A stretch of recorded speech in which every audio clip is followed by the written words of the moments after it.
Okay, here's another frequently asked question.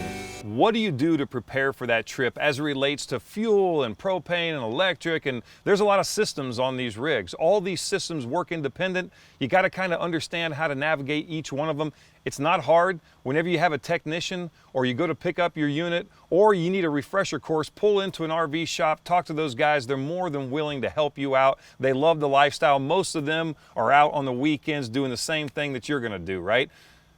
As it relates to propane, you need to make sure your tanks are filled. If you have a propane tank, know what your levels are. Before you leave on that journey, make sure that you fill that thing up completely. Whenever I'm preparing for a trip, I like to start my refrigerator the night before. That's really important because it gets up to temperature, your freezer's good to go.